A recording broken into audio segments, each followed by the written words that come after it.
I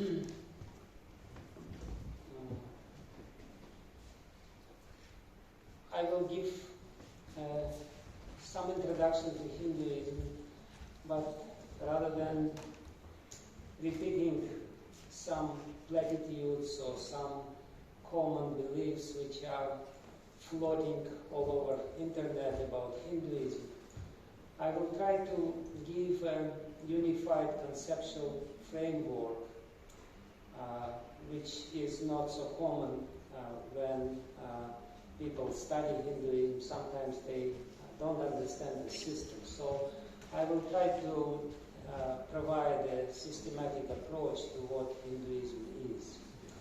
I will, in the beginning, very briefly, I will list the core beliefs of Hinduism. Very logical and rational. And then explain how these core beliefs are interwoven into the real tradition. The tradition of worship, tradition of spiritual practices. So that will be the topic of my discussion today.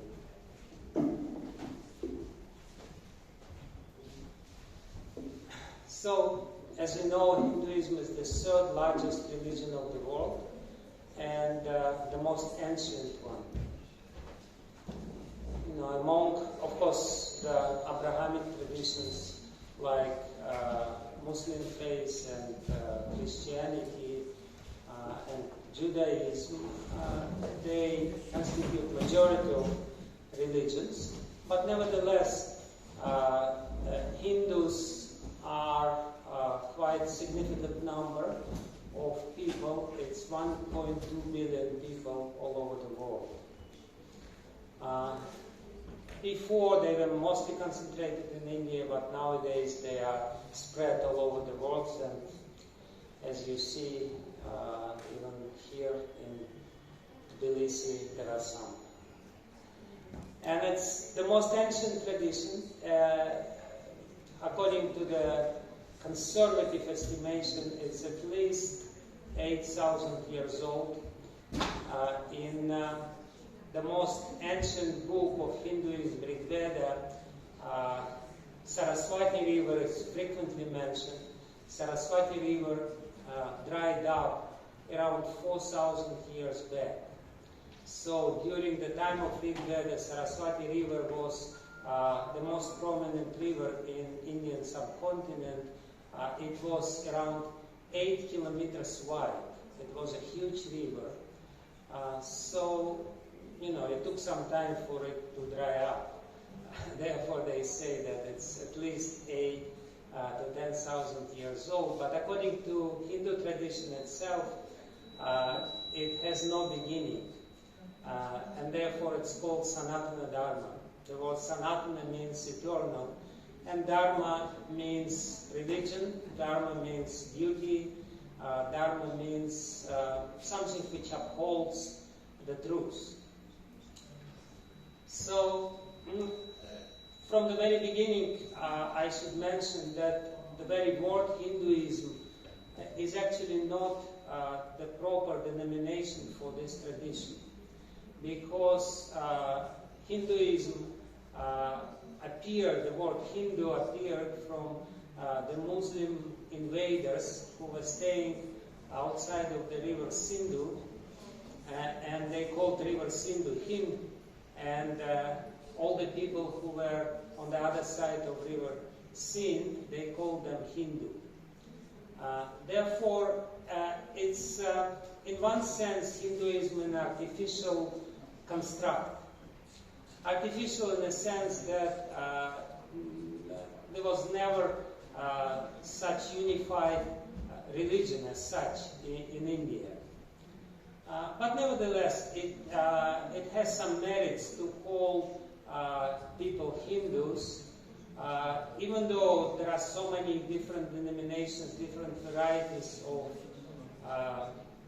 beliefs and traditions and practices. Nevertheless, there is a lot in common.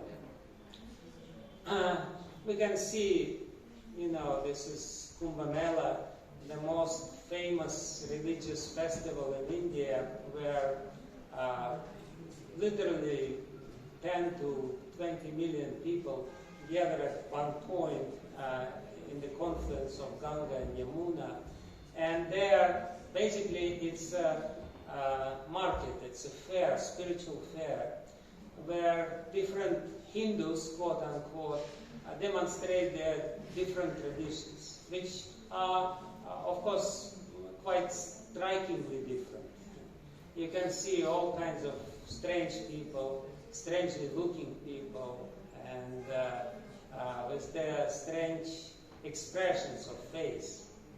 But as I say, nevertheless, Hindus or Hindu tradition can be succinctly expressed through some core beliefs. And I count here 8 main tenets of Hindu faith, which are shared by all the Hindus, so to speak.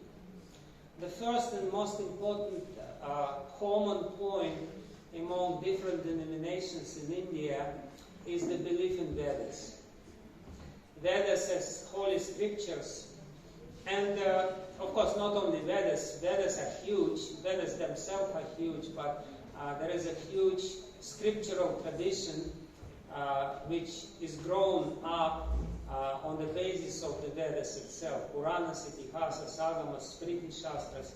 It's an ocean of books, ancient books, which contain the ancient wisdom. So the first common belief is that Vedas reveal the truth. The truth is contained in the scriptures, and of course one has to find a way to discover this truth, but the belief in Vedas is most fundamental for all people of Indian subcontinent, I mean who belong to quote-unquote Hinduism. The next very important tenet of Hinduism is that there is an all-pervading spirit, the origin and the source of everything that exists, and it's called differently. But this spirit is one. It can be God, it can be called God, it can be called differently, Brahman, Atman, Paramatma, Bhagavan, Ishvara. Ishvara means controller, Bhagavan means the personal God, Paramatma means the super soul or the soul, supreme soul of the universe. So that's the second core belief. The third core belief is that there is individual soul. We're all spiritual beings. This individual soul is called Atma, and literally, if we translate the word Atma from Sanskrit, it means something dynamic.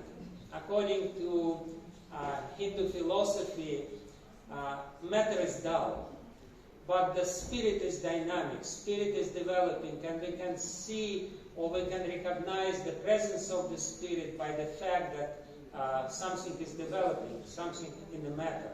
Like human beings, we are growing, we produce some byproducts, some children, and so on and so forth. So Atma means the living force, which is dynamic. Jiva means something which is living, which lives and which develops. So it's a very important tenet that the soul is different from the matter. It's distinct, and it's the source of consciousness. Consciousness is not a byproduct or not an emergent quality of matter. It's a very distinct property of the soul. So whatever we see around us is the combination of matter and soul, which have opposing qualities. So the presence of the soul enlivens material body, and most important, soul is not created. That's the difference between Christianity and Hindu tradition. They don't say that at one point the soul was created. It has never been created. It's eternal. it's coexistent with God, it's a manifestation of divinity. So the fourth most important belief is, of course, transmigration of the soul or reincarnation. It's very common nowadays. And in the Vedas it is said that there is 8,400,000 species of life.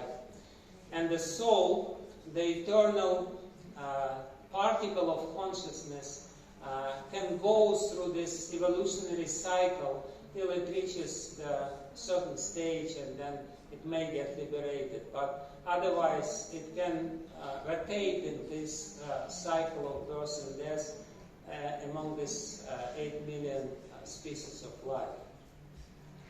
So that's the symbolic description of reincarnation. The soul is the same. The same soul is in the body of a small child, and the same soul is in the body of dying man. But then when the soul dies, it is born again. And then the fifth most fundamental core belief of Hinduism is that the transmigration of the soul, the incarnation of the soul, is governed by the law of karma. The law of karma is the universal law of cause and effect. And basically, it's if we speak in the language of the Bible, what you sow, you will reap. You will reap what you sow. So it's the cause and effect law which governs the transmigration of the soul. The sixth important belief is that material universe is also eternal. It was created at one point, but it undergoes the endless cycle of creation, preservation, and dissolution. Again, it's a striking difference between Abrahamic tradition, which state that the material universe or the planet which we are living was created at one point, that nothing was there before, and God knows what will be there after. But again, according to Hindu belief, the matter is eternal. It's the energy of God, but it undergoes the cycles of creation, preservation, and dissolution. And it's long cycles, long enough for us to not understand that it's cyclic. Because when when we imagine a circle of a very big diameter, we will not be able to see that it's a circle. We only will see the linear portion in front of us. Therefore, this belief in linear time is understandable from our limited point of view, but according to the scriptures of ancient India, the time is eternal and time is cyclic, and therefore there is a rotation of this cycle in the universe in general. And then the seventh most important belief, and that's the one before last, there is 8 altogether. There is a way to counteract karma. Even though this rotation in this circle of birth and death is eternal, there is a way to counteract karma, and the way to counteract karma is called dharma. Dharma basically means the sacred duties or righteousness or obligations which we have to fulfill, or religious duties which we have to do, certain ethical principles which we have to follow. And the final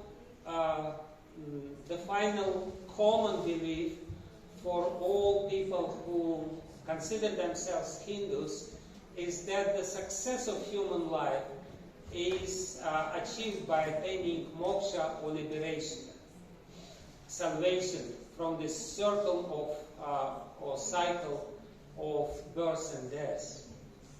So this more or less endless cycle can be broken by certain spiritual discipline, and this liberation implies re-establishment, very specific relationship with the soul, or between the soul and divinity, or God and individual soul.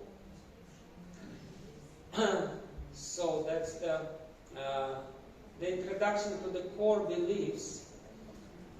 And now I'm coming to the most important part of this little presentation of Hinduism, how to make sense of different varieties of faith, how they are unified together, and is there any sense in it? Because, again, externally, people are quite bewildered when they see this display of different traditions, beliefs, rituals, so on and so forth. So, very important philosophical point which we have to understand before we understand the system of the elevation of spirit according to Hinduism. As I said, the living entity in this material world, specifically the human beings, but not only human beings, is the combination of soul and matter, spirit and matter. And matter is dead, matter is unconscious, it's becoming conscious only because of the presence of the soul. But when the soul is in the body, it identifies with the body. Psychologically, we completely identify with the body. If somebody will ask who we are, we will start to designate ourselves according to the characteristics of our body. I'm such and such, I have, I lived so many years here, I belong to this country. So it's not all the characteristics of the soul. This identification with the body is extremely strong and deep.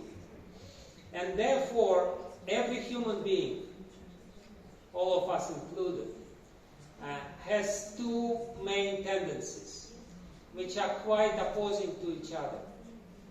One tendency is material tendency, and this material tendency is according to the demands of our body. Our body needs to eat, our body needs to sleep, our body needs to have sex, defend itself, and all these tendencies of material enjoyment, or as Christianity say, the urges of the flesh, is the tendency of the matter. We want to enjoy and we want to lord it over. We have to have some power. That's a very important point of our,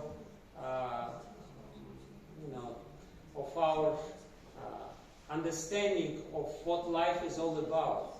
And then there is quite opposing tendency, spiritual tendency, and every one of us has some sort of devotion, some sort of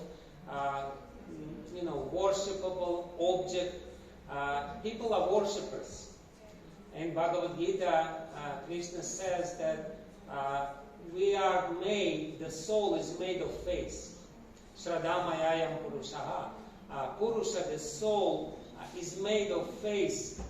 We do believe that there is a higher power. We do believe that there is God.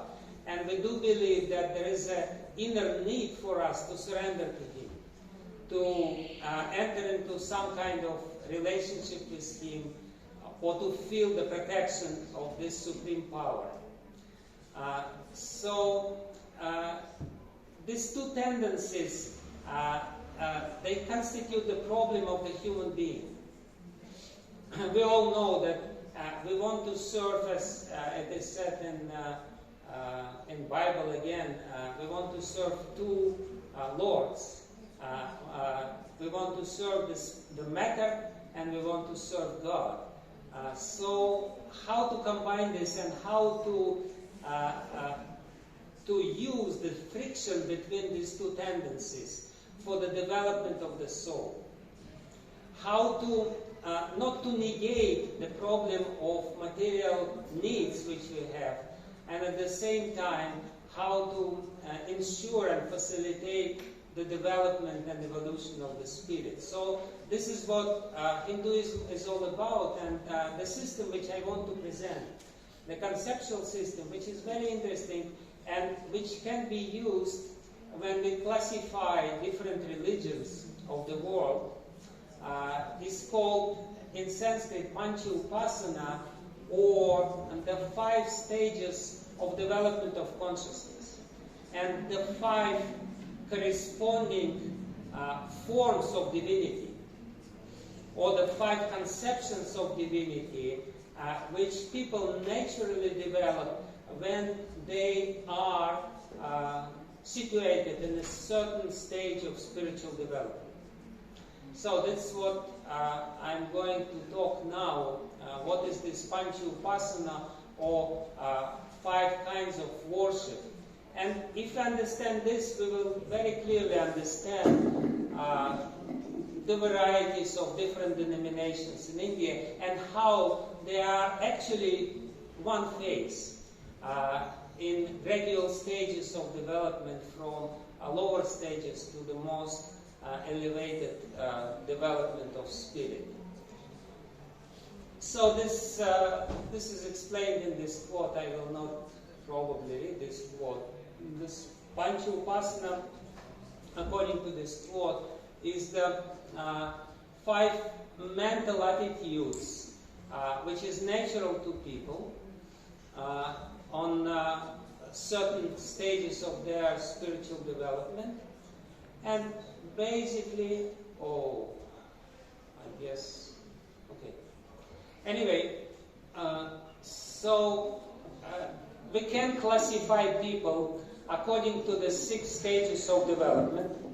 Of course, there are so many different ways to classify different people, but according to their identification with matter, according to the extent how they identify with the matter, we can classify them as immoral atheists, those people who completely identify with the material body. They tend not to follow any moral principles. They just want to gratify their senses, and they tend to be atheistic. So then, on a certain level, people don't know what is the divinity. They have some intuition that there is a higher force, but they don't really understand what it is, and they call themselves agnostics. They say, I don't know whether God is there or not, maybe it's not clear to me. These people, they less identify with the matter, and they are more moral, absolutely more moral. The most famous agnostic of the world is Immanuel Kant, who was famous for his morality. They may not believe in God, but they do believe that we should live clean and moral life. The 3rd stage of development of spirit, or when the degree of identification with the matter lessens, people understand that consciousness is different from the matter. That the consciousness which I have is different, and it's governed by different set of laws, and they try to follow certain religious principles. For them, morality is not a relative concept. Morality is the manifestation of the eternal moral law which is there, which is instituted by God Himself. And then there's people on the 4th stage of development, people who just want salvation, who want to be saved, who want liberation. If we use Hindu nomenclature, salvationism. And then there's people who want to practice devotion, to express devotion, like in Christianity or Muslim faith. That's the 5th stage of development. And then the most spontaneous expression of devotion, which is called love of God, is the highest stage according to this classification. Please don't take me wrong, I don't want to denigrate some people on the lower stages of development. This is just the natural classification of people according to the extent they identify themselves with the body. The soul identifies with the body. So, so that's what was missing. Okay. So in moralities, moral peace, salvationists, practitioners of devotion, and then lovers of God. So, as I said, the difference in the extent of the identification with the body, on the first stage, this complete identification, on the second stage, they identify themselves more with the living energy, more with the mental processes, but also with the living energy within themselves. Then on the third level, the identification is more with the mind, with the moral principles and the social interactions.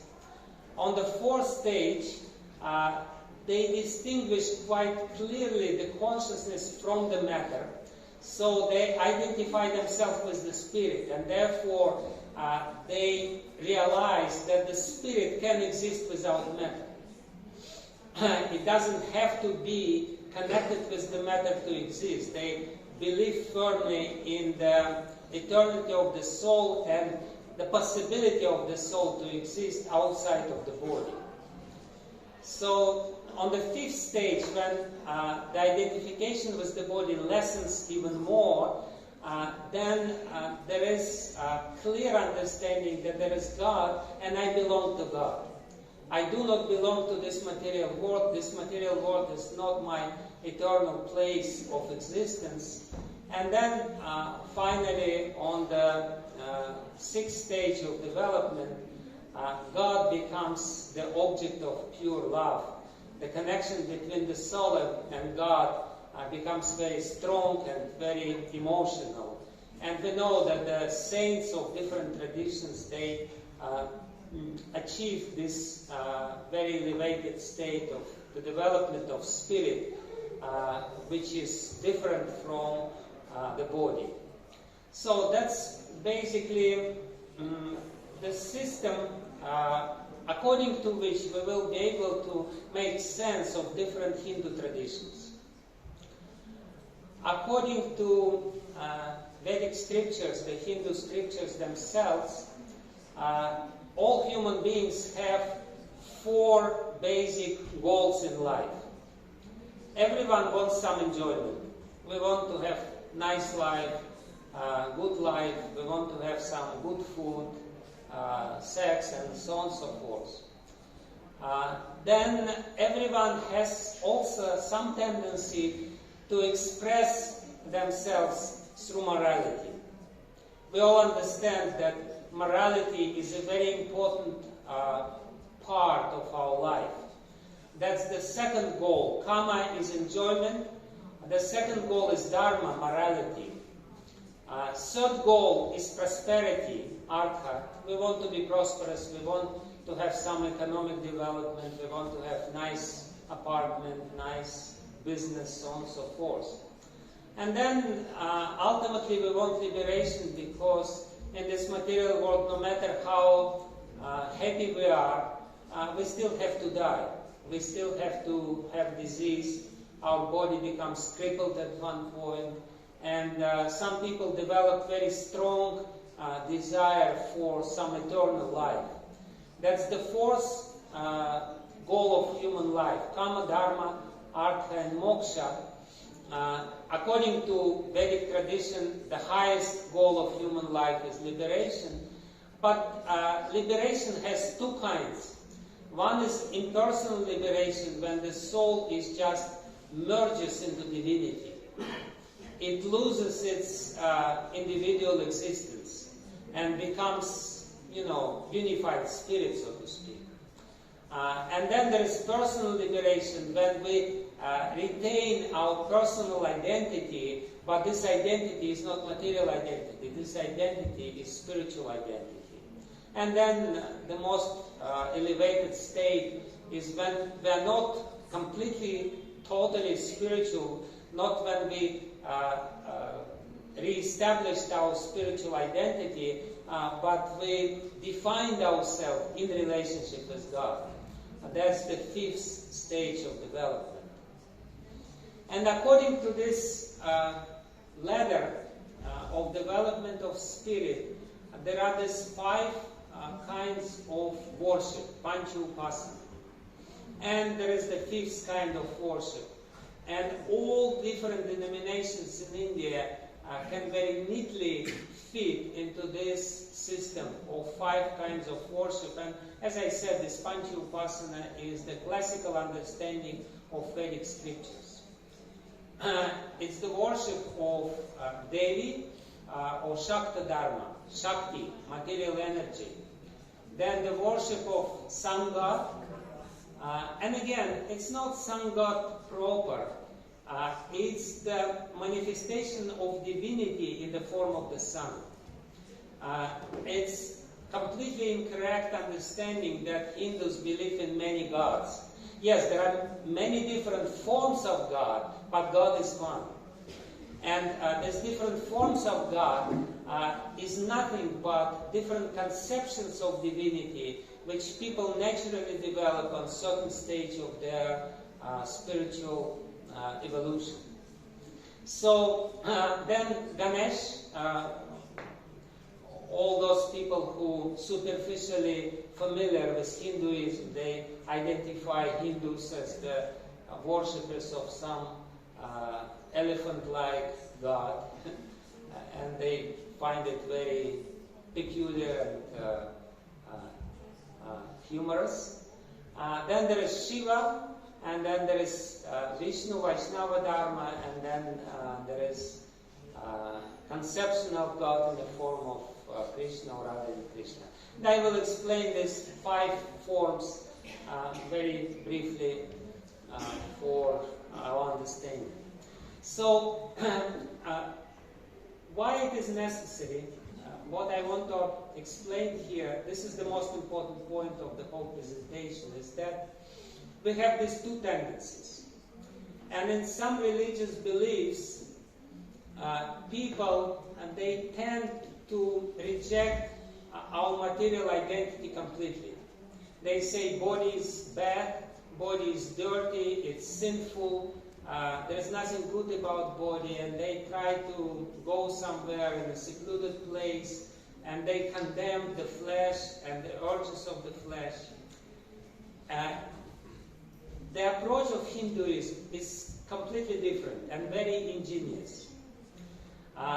It takes into consideration our material identity and material needs, and says that if we marry these two tendencies, tendency to gratify the body and the tendency to worship the higher force, and if we do it properly, then the spirit, the soul will gradually coming from stage to stage, and ultimately will come to the desirable stage of complete disidentification with the body. The desirable stage is the same. If we take Christianity, the ideal of Christianity, I'm not this body, I'm spirit, soul, I'm spirit, I want to be with God. But Hinduism is teaching people how to gradually elevate yourself through this system of worship.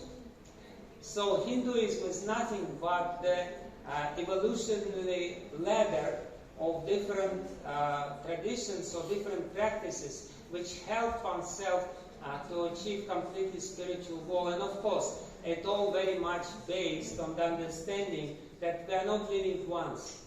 We live many times, and we have many opportunities to develop ourselves. And in fact, this whole material creation is created by God, even though it was not, well, it was created. Is created by God for our spiritual development. it's the ultimate purpose of the creation. So when we take this material tendency for sense enjoyment, which is the characteristic of immoral atheists, people who completely identify with the flesh, with the body, and if we marry it with the tendency to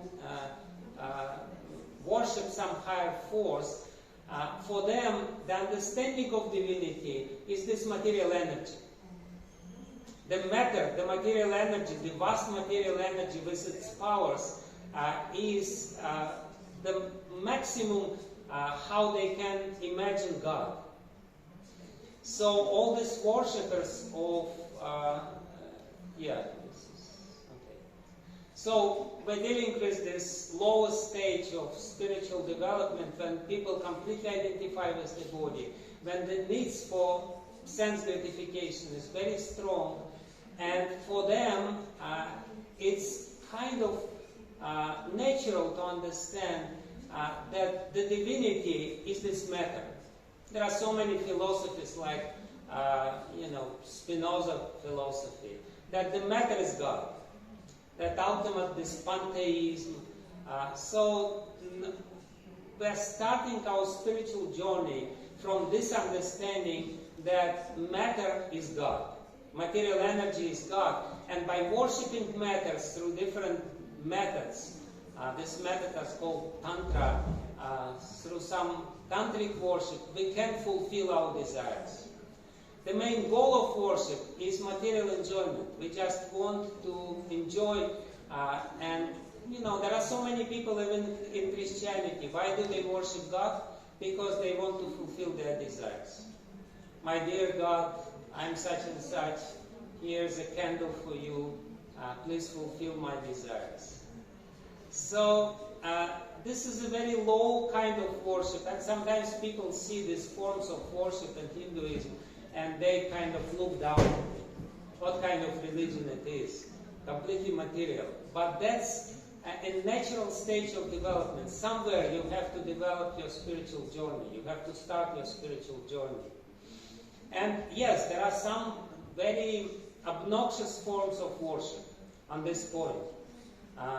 Sometimes in the temples of Durga Devi, who is the Devi, the goddess of the material nature, they do animal sacrifice. You can go there and there's some bloodshed and there's some goats and they cut their head. But again, this is a lowest possible kind of worship, not to stay on this stage, but to go further. So these people, they say that there are 9 forms of material energy. These 9 forms come from the understanding there are 3 modes of material nature. Sattva, which is very pure mode of material nature. Rajas, which is passion, dynamic force of matter. And there is tamas, very ignorant form of matter. So matter has 9 manifestations. 3 degrees of the manifestation of tamas, 3 degrees of manifestation of rajas, and 3 degrees of manifestation of sattva. So therefore they worship 9 forms of Durga according to their desires. Shall I continue? Yeah, sure. So if they have very low kind of desires, they worship, this ignorant tamasic forms of material energy. If they have more passionate desires, they worship this 3 forms of Durga, which are capable of fulfilling their desires. They want to be prosperous, they want money, and so on and so forth. Or sometimes they worship Durga for knowledge. Sometimes students come and they do some puja, some worship of goddess to ensure that they have good exams. So it's all quite materialistic worship, and there are two kinds of worship, as I said, very pure Durga worship and quite tamasic Durga worship. One should not be bewildered by this. The very important understanding is that we should start somewhere, and that's the point where we should start, to weaken or slacken our identification with the body, because when our material desires are very strong, and if they are not fulfilled, it's not helpful for our spiritual development. To happily develop our spirit, we have to be basically satisfied. Our basic needs and desires should be satisfied. And, very often people start worshipping God, even though it may be monotheistic religion, Abrahamic religion, but they still worship God just to fulfill their material desires.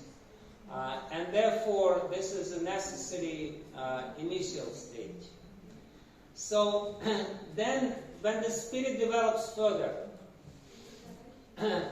we understand that it's not enough just to satisfy my senses. To be happy in this world, I have to also take into consideration other people who are around me. And therefore, we have to establish some rules. I satisfy my senses here, and you satisfy my senses there, and we don't clash. People understand that it's not enough just to roughly satisfy their senses, but it's important to establish some moral rules. Please don't do to me something which I don't like, and I promise to you that I will not do something which you don't like. Within my sphere of existence, I will gratify my senses, but I will not encroach in your right. It's a very modern idea, Western democratic idea that, as long as we are not interfering with the gratification of other people, it's fine. It's not a very high concept, but it's definitely better than the lower stage when people are completely unregulated. So that's, as I said, that's understanding of divinity has the understanding of Son, God, as the source of energy. Basically, on the second stage of development, you understand that it's much more important to develop the energy in the body rather than grossly gratify the senses of the body. People on this stage, they want to live healthy life, they're jogging, they're doing all kinds of exercises because they value more than the enjoyment of the flesh, the enjoyment of the energy, the usage of the energy. So they want to live long life, healthy life, peaceful life, and they definitely want to fulfill one's desire and enjoyment as a result. So in this case,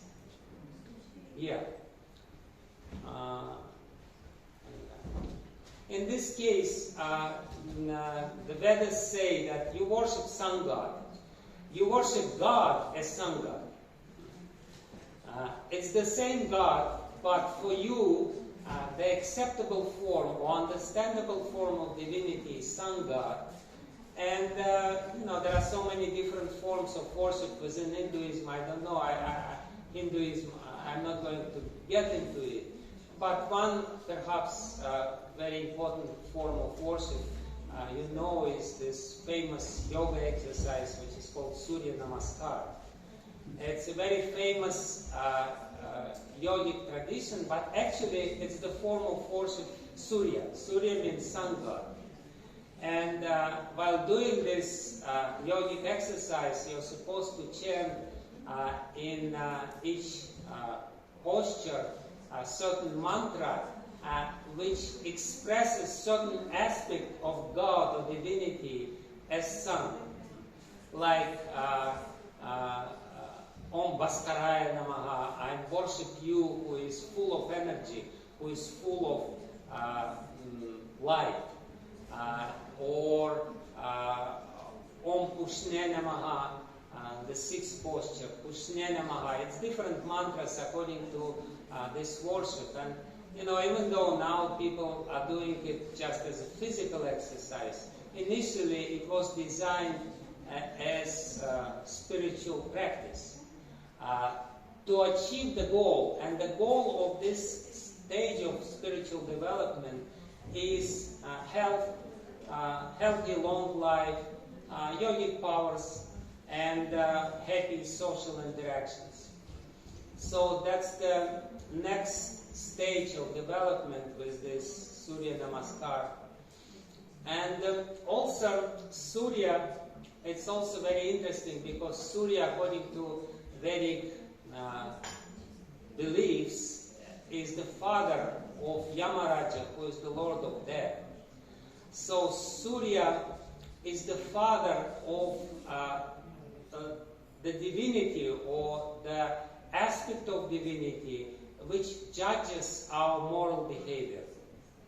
Like also, this is a very common concept for Abrahamic beliefs as well, that God is judge.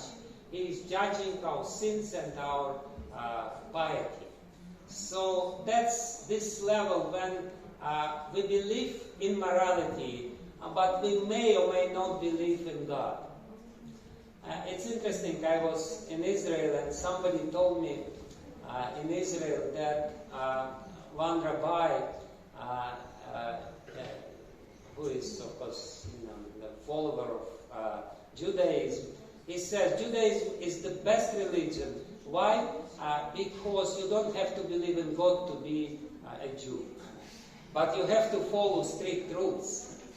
So there is certain aspect of every religion which more or less stresses the following of the rules without stressing too much the nature of God Himself. You may not believe in God, but you still have to believe in the rules, in the following of rules, in morality. The next third stage, you're not too tired, are you? Shall I continue? Okay. So we are in the middle, but I think I will finish quickly.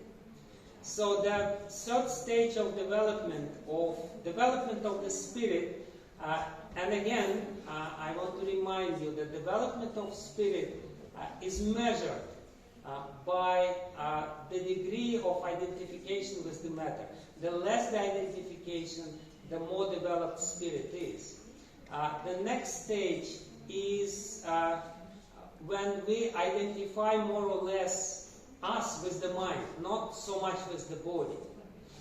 We are more or less living on the level of the mind, and we believe in God, we believe in morality. In the previous stage, we only believe in moral principles, and the next stage, we believe that there is God and it's important. But our understanding of God is the one who fulfills the desires of our mind. This is again very common and identifiable, easily identifiable stage of human development, when people are mostly concentrated in their mind, their mental constructs. So this is the third stage of development. Yeah, and it's called Ganapatya Dharma, and that's the level of the worship of Ganesh. And the corresponding goal of this worship is economic development, prosperity, wealth. And we know that ancient India was a very wealthy country, the most affluent and prosperous country of the world. Ganesh has even more forms. Durga has 9 forms. Surya has 12 aspects, 12 different manifestations according to the signs of zodiac and according to different, manifestations of this energy of the sun. Ganesh has 32 forms. It basically means that our mind has many, many different forms. That's what it means. And he has two wives, the wives of Hindu gods. They're their energy, and these two wives, it's basically two main beliefs why people worship Ganesh. Siddhi means success, and Riddhi means wealth. People on a certain stage, they ready to worship God, but their main focus is to achieve success in life and to achieve wealth, prosperity. And yeah, prosperity, material and social well-being. Not only material well-being, but social well-being, all the nice interactions with other people in the society are important. And that's how they explain that Ganesh is the manifestation of God. This is the Om sign, and Om is the symbolic representation of one God. And they say that this one God manifests himself as the elephant God. And but this is a very symbolic figure. It doesn't mean that Ganesh doesn't exist. Hindu firmly believe that he exists, but his whole, this icons of Ganesh, they very importantly explain different features of human mind which is capable to achieve success in this world. What kind of mind you have to be successful in this world. This slide elaborately describes this. I will not go into details. I will say that the big ears of Ganesh means that you have to listen very carefully. You have to develop these listening skills. By interacting with this form of God, you develop certain kind of mentality which is conducive for your success. But it's very interesting why this form of God is half man, half animal, according to the sages, ancient sages of India. They say this is the stage of development where our understanding is not completely human. We still identify quite strongly with the material elements of our body, but at the same time we do develop some certain more spiritual inclinations. So, another feature of this is large stomach of this elephant god. And large stomach basically means that Ganesh can digest good and bad in life. He has very strong digestive powers, and it means that through going through these experiences, bad and good, one is able to deal with these experiences.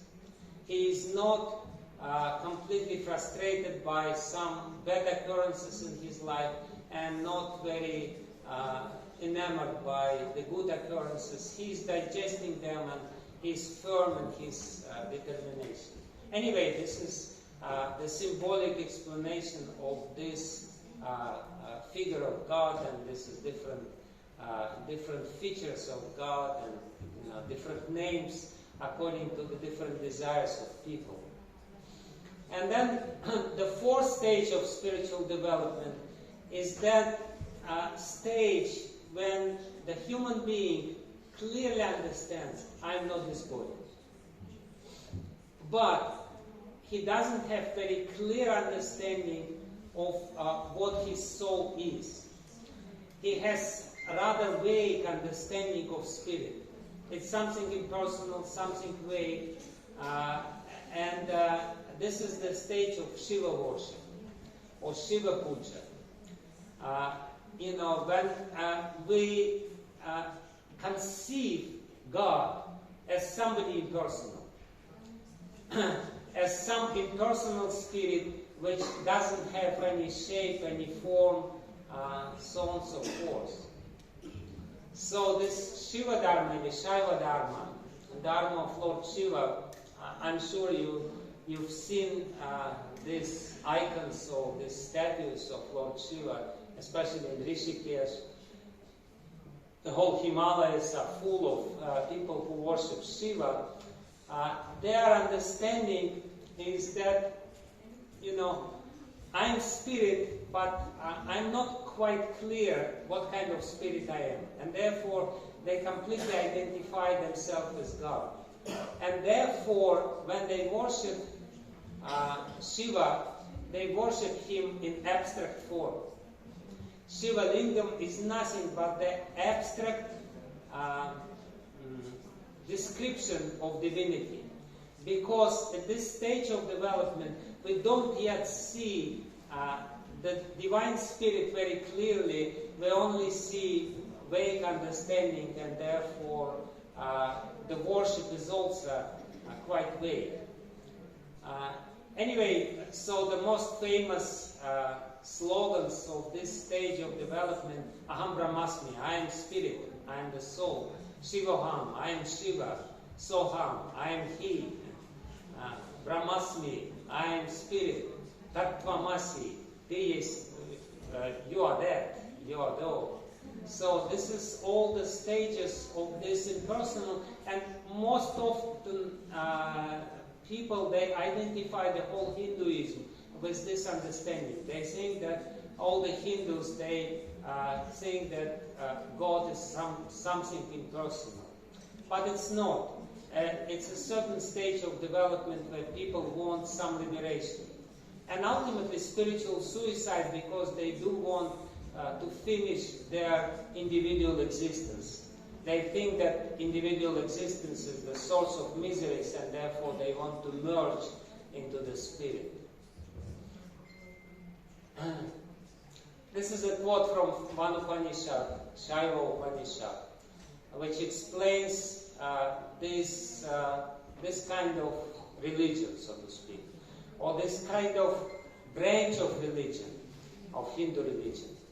By meditating on the Supreme Lord Shiva with 3 eyes and blue throat, accompanied by his consort Uma, who is inconceivable, invisible, peaceful, with countless form, eternal, without beginning, middle, or end, the one powerful entity composed of knowledge and bliss, the astonishing person with no form, the sage attains the original source beyond the material realm.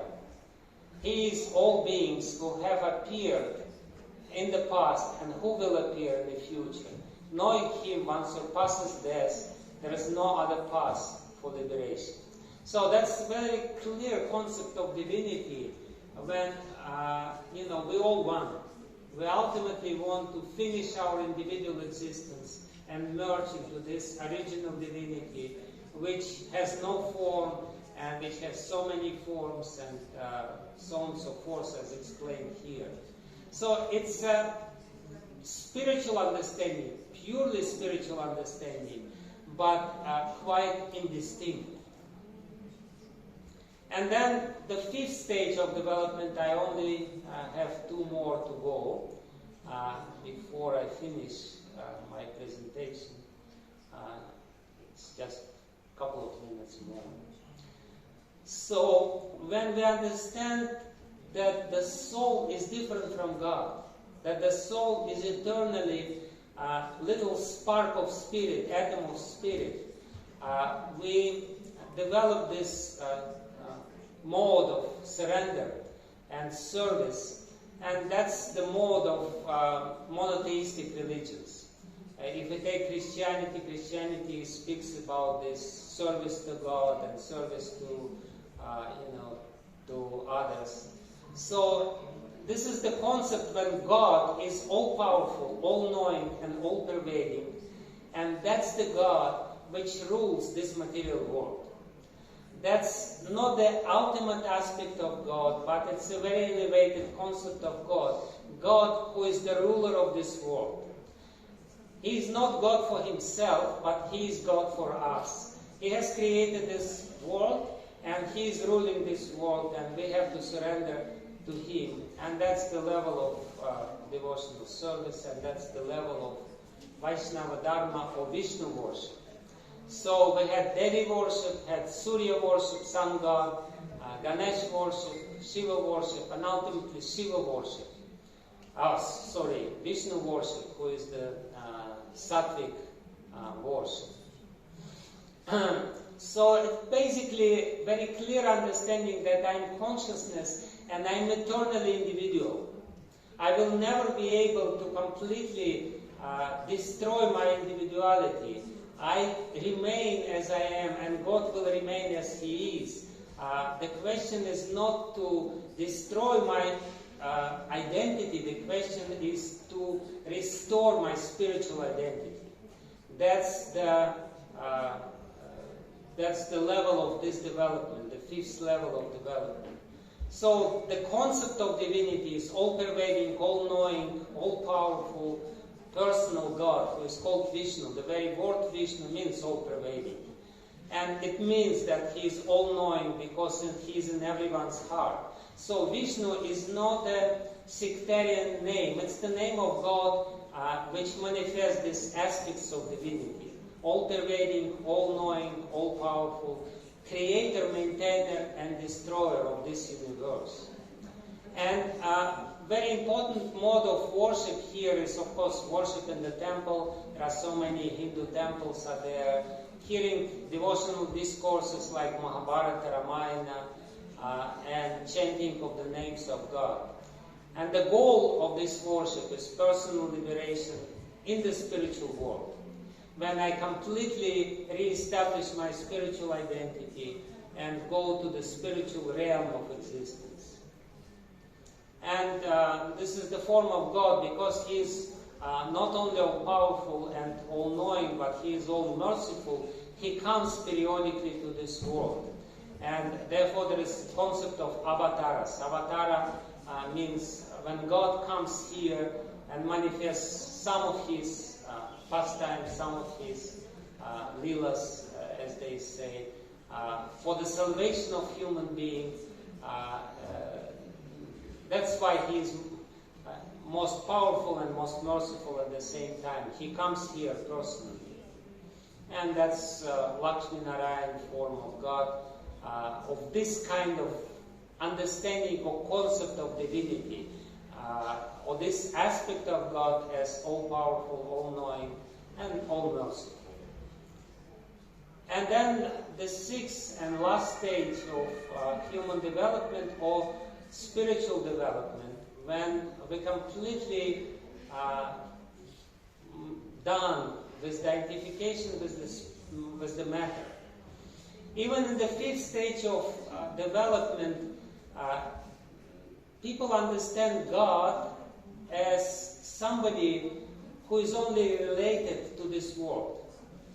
They don't explain really what is going on in the spiritual realm, what it means to be God for Himself. They know what it means to be God for this world, how to judge people, how to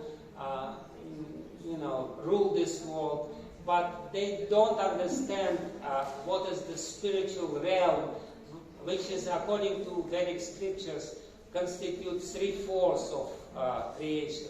Only 1/4 is the material realm, and 3/4 is the spiritual realm. And in this form, God is only beautiful. It's blissful God. And He's called Krishna. Krishna means all attractive, very beautiful, blissful God. He is bliss personified. He is bliss for Himself, and He is giving bliss to others. Therefore, He is love personified. That's the conception of God as love. He is enjoying His love, He is giving His love, and He is accepting love of all the souls. And the main worship to this kind of divinity is chanting of the names of God and service of God in particular mood. And prayojana, the goal of this worship, is one-pointed love of God, complete self-dedication to this God. And we see that the saintly people in all religious traditions, they strive to achieve this stage of spiritual development. That's the description of God for Himself. He's playing flute and he is surrounded by those who love him. And according to, again, Hindu scriptures, this is the essence of God. His beauty, His kindness, His mercy is the most important feature of God. Not His power, not His all-pervasiveness, but His beauty.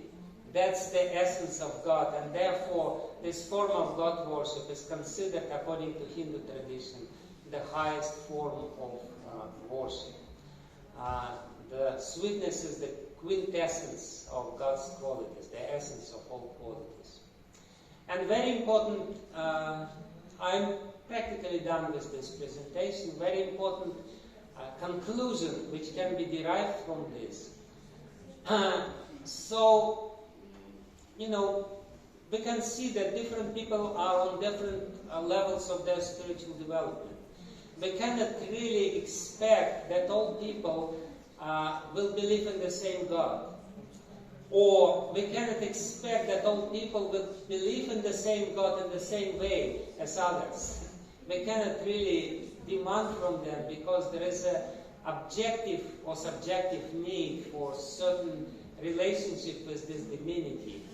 And Hinduism just recognizes this fact and facilitates the worship of people on different stages of the development to help them to go further. That's what Hinduism is all about. Hinduism is about the spiritual development, the evolution of the soul. And the concept of God also evolved according to our level of understanding. And the most important quote in this regard from Rig Veda, Ekam Sat Viprah Bahuda Vadanti. Truth is one, the wise people describe it in various ways. This verse from Rig Veda, the complete version of this verse, they say that they call him Indra, king of heavens, Mitra, sun god, Varuna, the water god, the ocean god, Agni, fire god, and he is the beautiful heavenly Garuda, he is the truth, but different people, different wise people describe him differently. They call him Agni, god of fire, Yama, god of death, and Matarishman, the god of air. But actually they are talking about one God, one divinity, manifested in different ways according to the desires of different worshippers and different people. And therefore, it's a very common feature of Hinduism is that religious tolerance is engraved into the spirit of people who are, it's embedded in Hindu people who are following Hindu religion.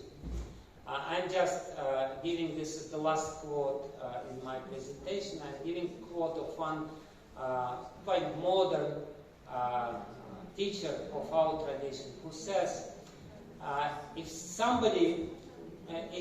one goes to someone else's place of worship, one should think, the people are worshipping my Lord, but in a different way. Because of my different training, I cannot quite comprehend this system of worship. However, through this experience, I can deepen my appreciation of my own system of worship. The Lord is one, not two.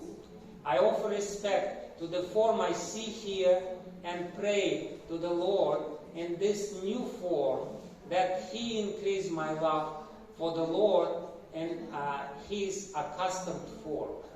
And the quote goes on and says that those people who denigrate other faiths, who become fanatical worship, who say that other people are just ignorant, only my way is correct, they only create disturbances and they don't achieve the final goal, love of God, because they don't develop proper relationship with other people. So this kind of understanding gives you the framework by which you will be able to respect worship of other people, respect other religions, and live in peace with other people as Hindu people showed through the many thousands years of their history. So that's basically the presentation which I wanted to share with you in general about the core beliefs of Hindus and how the different denominations within Hinduism can be reconciled by this understanding of the evolution of the spirit. Thank you very much.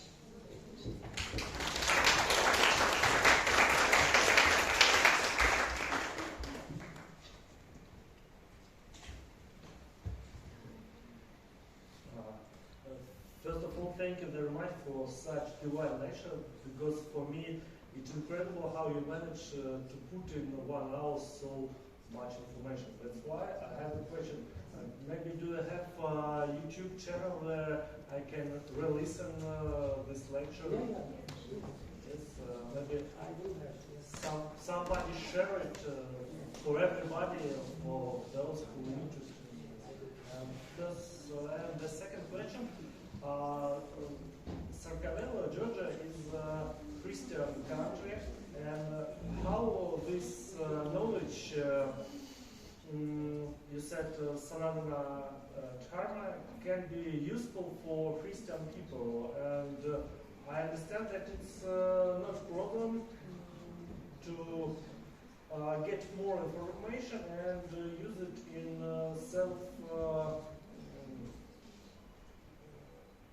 for yourself to increase in your belief. See, Hinduism is a very philosophical and very scientific tradition with a lot of insights into the nature of reality and spiritual reality and material reality. Like yoga, astrology, different disciplines are very useful.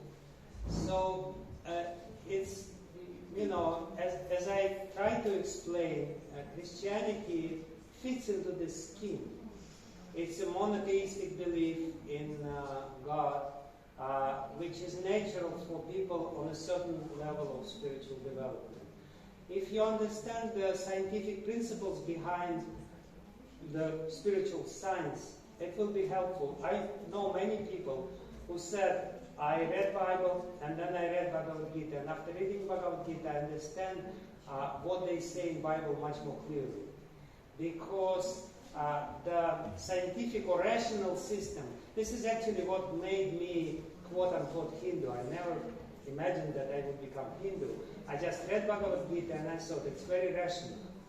I am a scientist by my background, and I would not be satisfied with some religious superstitions or some beliefs which say, just believe or otherwise you will go to hell. So I was very happy to understand that spirituality can be described in a very rational way. And this rational approach to spirituality is helpful because actually if we understand the principles of this approach, we can understand how other religions also basically talking about the same principles, but maybe in a less clear way, not so clearly identifying these principles. Thank you. Can I? Yes, sir. I have a question. What do you think, if I'm an atheist, not an agnostic atheist, as you mentioned in your presentation, but I'm just an atheist who does not believe in God, who does not believe that there is something spiritual, how do you see me, who I am, and how do I live? What's the way of living me? That you mentioned that atheist has no moral, but I think that atheist has moral, inner moral, how they live. No. And Yeah, there are different atheists, and there are some atheists who have morals. As I said, there are immoral atheists who only believe in gratification of their flesh. They are very selfish. But some of them are not selfish. Yeah, those people who are not selfish, they are moral. As I said, please don't take it personally. No, it was just an example. Yeah. It was really Yeah, if Yeah. I just don't believe in God. But see, most of the atheists, they're moral people, especially living in the cities. You know, they're civilized people. When I'm talking about immoral atheists, I'm talking about very specific kind of species of life which is not very common. The majority of people, they belong to the second stage of development. They believe in morals. They believe that we should live moral life, but their understanding of morality is relative. That's the only problem which I see with this. You know, it's very good.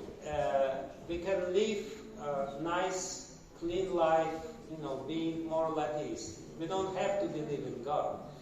But unfortunately, because of this relative concept of morality, since there is no, morality is not absolute, it's more or less human conventions.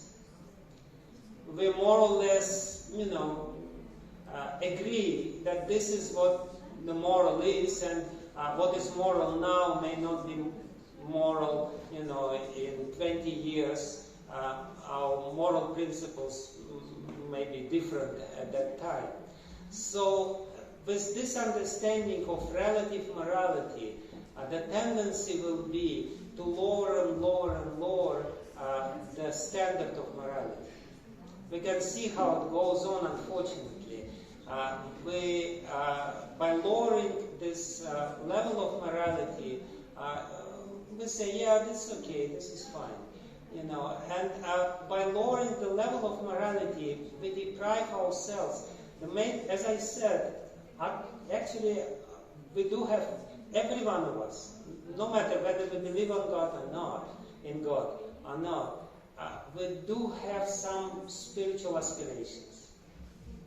We do want, we may not believe in God, but we believe in some higher purpose. We want to sacrifice ourselves. You know, the relative concept of morality will inevitably bring the tendency to lower this, to lower the standard of morality, and therefore the expression of our spiritual side will also be less prominent. Like, for example, if we take, you know, we can take any, you know, good literature, Georgian literature or whatever, Milton, Lost Paradise, or whatever good poem, we see a very clear expression of spirituality even within the framework of material life. You know, even people, again, they don't have to believe in God, but they will express their spiritual side. But the extent to which they will be able to express their spirituality within the material life very much depends on the level of morality which they follow. If the moral principles are very high, they will live more fulfilling life. And ultimately this more fulfilling and pure life will bring some intuition that there is some sort of power, and will bring them to the next stage. Can I? Yes, please. What about empathy? How do you see, is the Hinduism the empathetic religion? Again, effort? Empathetic religion. Huh? Empathy? Empathy. Empathy. Yes. Mm-hmm. Do you see Hinduism as an empathetic religion or not? Well, as I tried to explain in the case of Ganesh, that the form of Ganesh. ხედავთ თუ არა ინდუის როგორც ემპათიურ რელიგიას? აი, კონჩეს ემპათიური რას ნიშნავს? ანუ თანამგზნობი ამ შემთხვევაში, ხვების მიმართ. And when a personal empathy, if they can find. Definitely.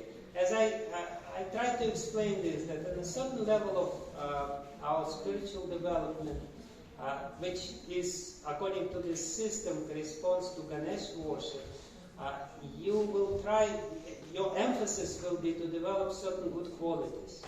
And empathy is definitely one of the most beautiful qualities which we have, and therefore Ganesh has big ears, because empathy starts with the ability to hear. When we hear somebody and try to really understand what is behind what people say. So empathy is a natural stage of spiritual development.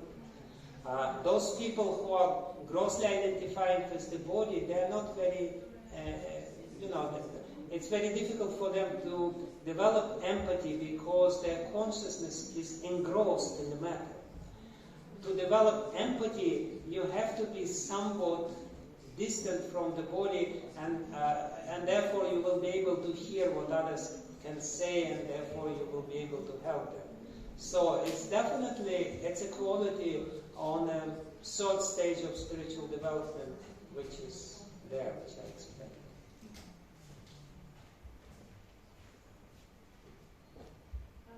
First of all, thank you so much. It was very interesting. I have two different questions. First, I wanted to ask about the 6 stages. I'm not sure that I understand completely. Do you mean that these stages are like transitional stages, like they go into the 6th one and it's superior, and we should start, or I don't know, someone may start from the 3rd stage. I don't know why is he or she on the 3rd stage at the beginning, and the aim is to like reach the last one, or someone needs to start from the 1st and... Yeah, I will explain. Thank you. As I said, there is a concept of transmigration of the soul. We are not living for the first time in this world. We came with a certain qualities. And we know some people are born with, very elevated, very exalted qualities.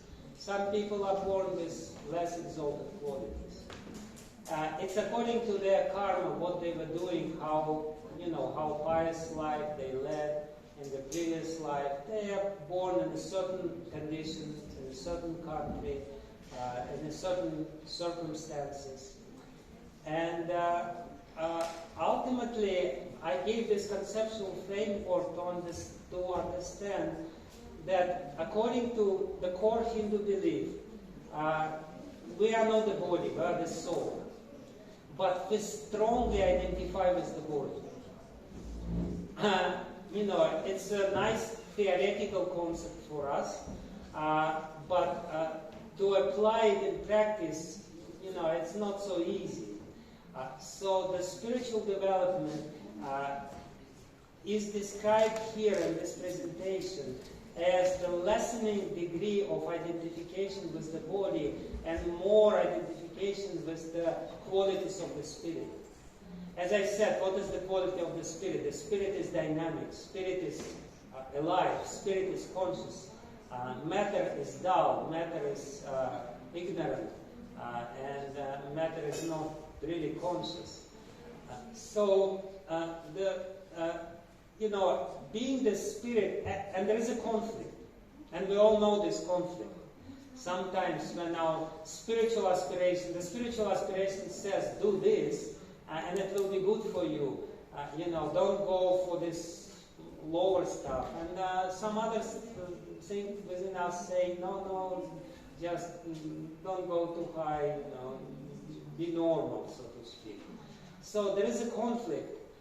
Every religion talks about this conflict, that there is some good aspiration which literally brings us up, and there is a bad aspirations which drag us down. And we are on a certain stage. You are born already in a certain stage of development because you already went through some development in your previous life. And if you understand that my goal is evolution, I don't want to degrade. It's so natural, we don't want to degrade, right? When we see people who completely degraded their consciousness due to alcohol or drug addiction, they completely, their consciousness becomes less and less and less developed. Their mind is less developed, their intelligence is less developed, emotions are less developed. We see them, we don't want to go there, right? We want to develop. So this system just explains what development really means. Development means the less identification with the body and the more identification with the spirit, which is blissful by nature, which is eternal by nature, and which is by nature has the consciousness as its constitution. So the human soul has three basic qualities. It's eternal, it's not dying. When body is dying, the soul is not dying. It has consciousness, and it has knowledge. It has consciousness as the nature, and it has consciousness as the content of our understanding. And it's blissful by nature. And in this world, we are actually striving for this. We want eternity, we want knowledge, and we want bliss. So the complete realization of these natural goals of every human being is when we are not identified ourselves with the body. And therefore, this development, this ladder is described in this way. Yes, instinctively we want to go up. And to go up means ultimately to reestablish our complete spiritual identity. And I have another question. Yeah. I had a feeling that you were talking about, I don't know, some kind of philosophical system or science or something like that when you spoke, and then you said yourself that you couldn't imagine yourself into any religion, but you found Hinduism very rational. Personally, I associate religion with faith, but I don't feel or see any faith in your attitude towards Hinduism. This is just my, I just perceive like this. So it's because I was trying to be very impartial. It's a camouflage. I was not supposed to be too religious here. If you want, I can display my religious side as well. But I was addressing this specific audience, and that's why I was kind of hiding it. But I do have quite strong spiritual identity. Thank you first for your interesting lecture and for sharing your thoughts. It was very interesting. So I somehow continue with the first question. When you speak about these steps of spiritual development, and we know that there is lower steps and the higher steps, how we define in which steps we are? We are who defines it, or someone tells us? Because I think that it's conditional, these steps. I understand it, because maybe one day you are like 5 steps, but in 1 week maybe you are in atheist.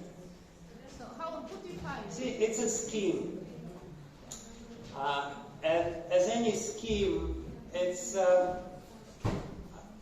doesn't reflect the reality. The reality is very complex. But we need schemes to understand the pattern of reality. Because, we cannot deal with the complexity of reality all the time. We need clear kind of guidelines or clear understanding, clear map. It's a map. Like if you compare the map with the real territory, it's a very big difference, right? map is very schematic. It's a scheme. In reality, there are so many different things, but you need map to guide yourself through the territory, right? So in the same way, this scheme, which is,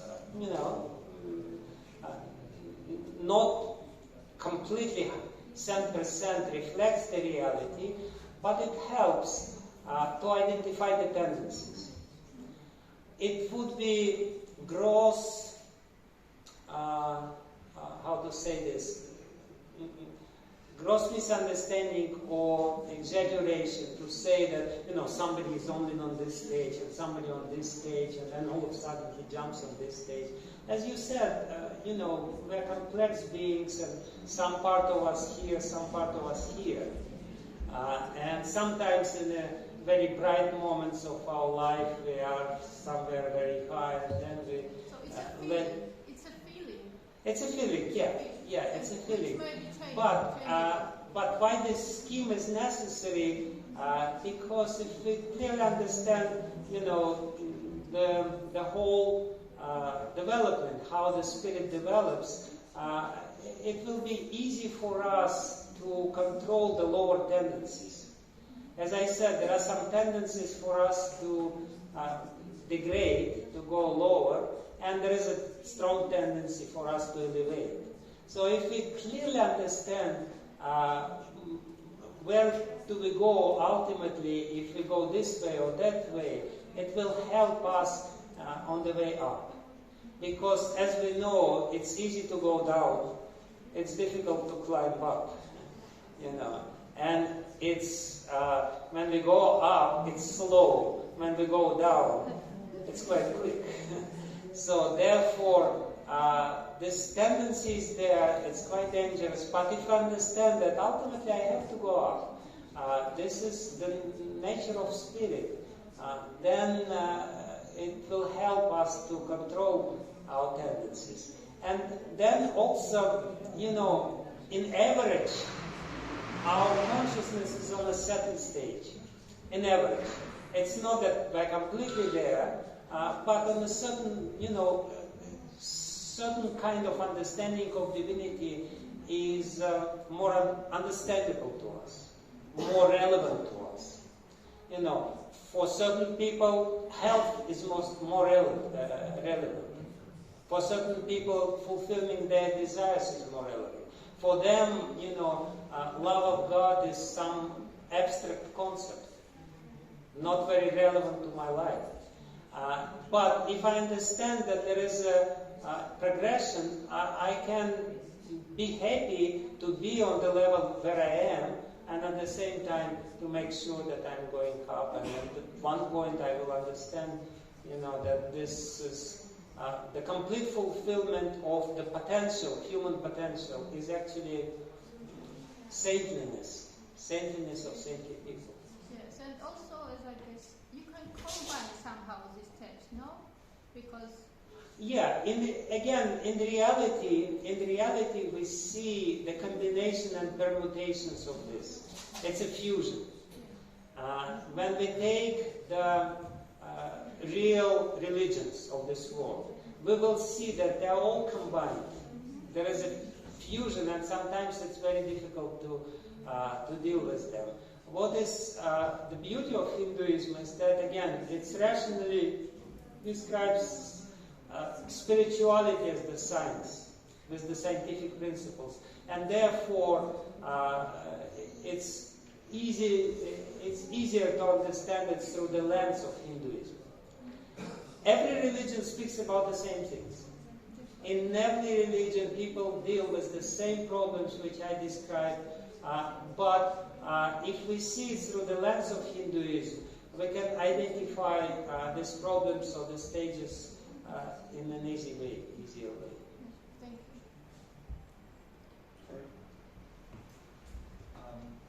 As the Bhagavad Gita says, every planet in the solar system has its own living creatures, right? Correct me if I'm wrong.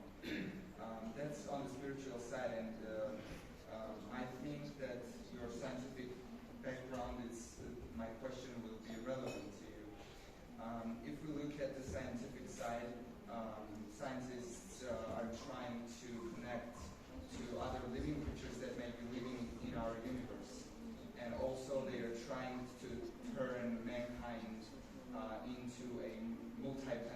species.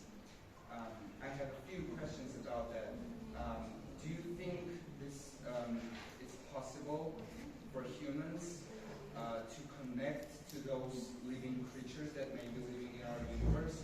And is it possible to turn into a multiplanetary species? And will God let that happen? It's definitely possible. Moreover, in Hindu scriptures, there is a descriptions of this interplanetary travels and visits of higher beings to the earth. It's possible. It's less frequent now, even though there is this UFOs still coming. It's possible. It's just for that we also have to broaden our understanding of life. Unfortunately, people think that life can only be the way we see it here on the earth. The life which mostly consists of water and earth, whereas, according to Vedic scriptures, there is life on the sun. But the bodies of living entities in the sun, they are completely different than the bodies of us here. Yes, because we adopted this oxygen and water. Other Yeah. living creatures may. So it's a completely different mechanisms. If we understand this, it will be easy for us to try to connect. We should not be too narrow-minded and to see that there is only one way of life. Do you think that this will change mankind's spiritual life? Possible. I'm an optimistic by nature, even though there's not much reasons to be optimistic. Thank you. Any questions?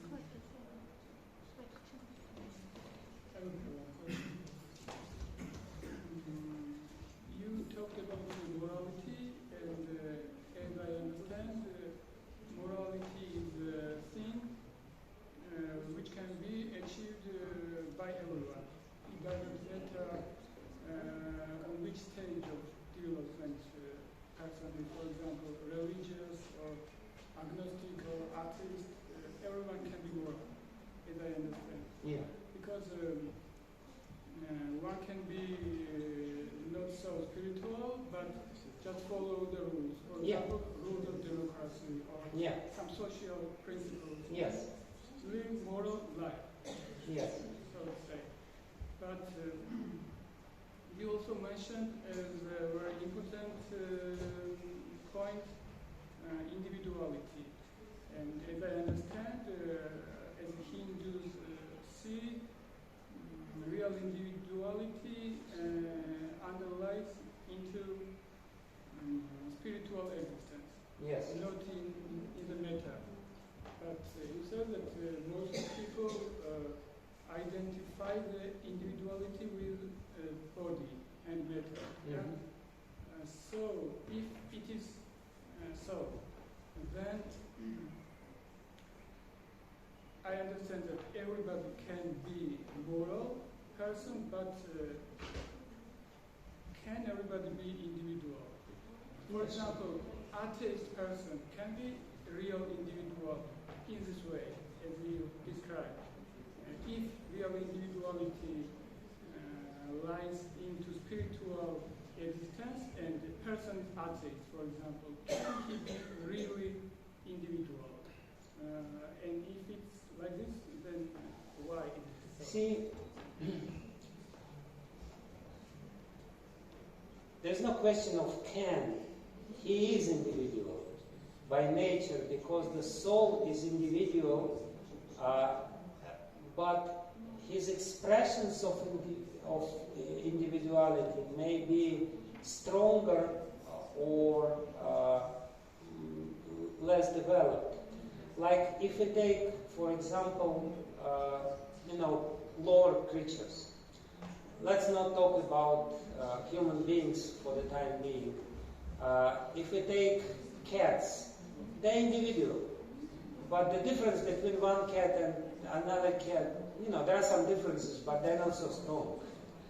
You know, if you go to dogs are much more developed creatures, and their individuality is also more developed. You know, you enter into some personal relationship with different dogs, and you know, some dog like you, another dog will not like you, and this and that. In the same way, the more developed we are spiritually, the more distinctly we are individual. The less developed we are spiritually, this individuality is somewhat suppressed, because our material tendency is the same. We all want to eat, we all want to sleep, we all want to have sex, we all want to defend ourselves.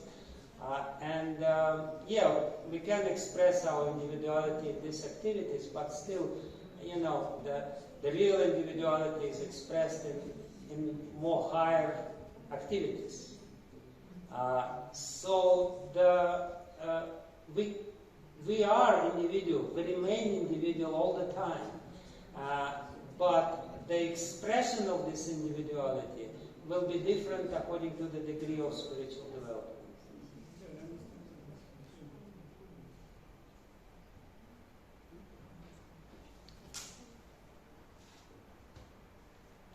По-русски можно спросить? Пожалуйста. Да, окей. У меня вопрос не из темы презентации, но это касается духовного поиска. Вопрос связан со свободой выбора.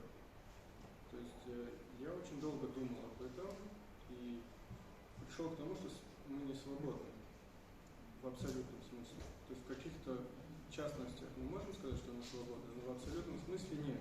Ну, в общем, я зашел в тупик, и, может быть, есть ответ, за тысячелетия об этом думали, в индуизме, и ваш личный, может быть, взгляд на то, есть ли у нас свобода выбора, и в какой момент она проявляется, может быть, в какие-то моменты, и как это увидеть, этот момент. Мне можно по-английски отвечать? Можно, да. It's a very correct understanding that our freedom is, free will is very limited. And it's mostly limited by our karma. Every time we do some action, by expecting some results of this action, we limit our choices for the future. We can very clearly understand it on the example of people who take drugs. They think they are completely free by taking drugs, but once they took drugs, they're less free because they will be forced to take drug again and again and again until they completely lose their freedom. This is just a very stark and vivid example, but actually our action limits our freedom for the next action. We are more or less programming ourselves by acting in a certain way, and we can see that sometimes people in their old age, they become completely like a machine. They're doing the same thing which they used to do in their life because of this lessening of this freedom. But we do have little freedom. Even though there is a lot of limitation upon our freedom of free will from our previous actions, still some freedom is there.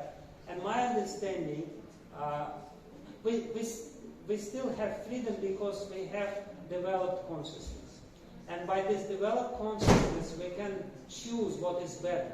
Sometimes we know what is better, but we cannot follow this way because we are conditioned by our previous choices. But nevertheless, by our intelligence, we can then understand this is better. By reading the scriptures, we can understand this is the way to go. And that gives us more freedom. And ultimately, the ultimate expression of our freedom is the choice how we choose our association. if we want to become free, we should associate with people who are free themselves, or more free themselves, who are more spiritually developed, who are more pure in their intentions, in their emotions. So this is within our choice. Instinctively, we will be drawn towards people who are similar to us. But we can choose and nevertheless associate and find pleasure in associating with people who are more elevated. And that will help us to increase the range of our freedom. But yes, our freedom is very limited, very limited. But nevertheless, it's there. And actually, this is the mission of human soul, of human life, is to find this freedom within ourselves and to act according to this freedom. But to find it, we should associate with certain people who will help us with this.